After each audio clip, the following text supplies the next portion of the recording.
जमीन पर इंसानों से पहले अल्लाह की एक मखलूकन रहती थी जिसे जिन्नात कहा जाता है। जब जिन्नातों ने जमीन पर फसाद, खुराफात और गुनाह के काम बढ़ा दिए तो अल्लाह ताला ने फरिश्तों को हुक्म दिया कि इस फसाद को खत्म कर दिया जाए। अल्लाह के हुक्म से फरिश्तों ने जमीन पर मौजूद तमाम जिन्नातों को खत्म कर दिया, लेकिन उन्हीं में से एक जिन्न का बच्चा जमीन पर बच गया। वह अकेला था, डरा हुआ था और रो रहा था। उस बच्चे का नाम एजाजील था। फरिश्तों ने उसका रोना सुना और अल्लाह की बारगाह में अर्ज किया, मौला, जिन्नात का एक बच्चा जमीन पर रो रहा है, आपका क्या हुक्म है? अल्लाह ताला ने फरिश्तों से फरमाया, इसे उठा लाओ और इसे तुम लोग तालीम दो। फरिश्ते एजाजील को उठाकर अर्श पर ले आए और उसे इल्म व तालीम देना शुरू किया। जल्द ही इल्म के मैदान में एजाजील फरिश्तों से भी आगे निकल गया।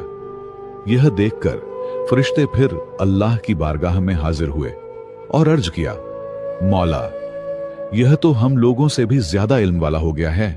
यह सुनकर अल्लाह ताला ने फरिश्तों से फरमाया, अगर ऐसी बात है तो तुम इससे तालीम हासिल करो। एजाजील के लिए एक खूबसूरत झूला बनाया गया। वह उसी झूले पर बैठकर फरिश्तों को इल्म सिखाने लगा। एजाजील अब मुअल्लिम उल मलकूत यानी फरिश्तों का उस्ताद बन गया। लेकिन अल्लाह की अता की हुई इज्जत पाकर एजाजील शुक्रगुजार बनने के बजाय घमंडी बन गया। इसी दौरान अल्लाह ताला ने जमीन पर अपना खलीफा बनाने का फैसला किया। खलीफा ए अव्वल यानी हजरत आदम अलैहिस्सलाम को वजूद में लाने के बाद अल्लाह ने फरिश्तों के साथ साथ एजाजील को भी हजरत आदम को सजदा करने का हुक्म दिया। फरिश्तों ने अल्लाह का हुक्म मानते हुए हजरत आदम को सजदा कर लिया, लेकिन एजाजील अपने इल्म और इबादत के घमंड में बोला, मैं आग से बना हूं और आदम मिट्टी से बना है। यह कहकर उसने अल्लाह के हुक्म का इनकार कर दिया।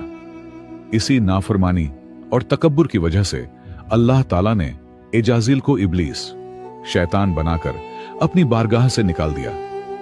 याद रखो, अर्श से फर्श तक जितने भी घमंडी हैं सब इब्लीस की जमात में होंगे।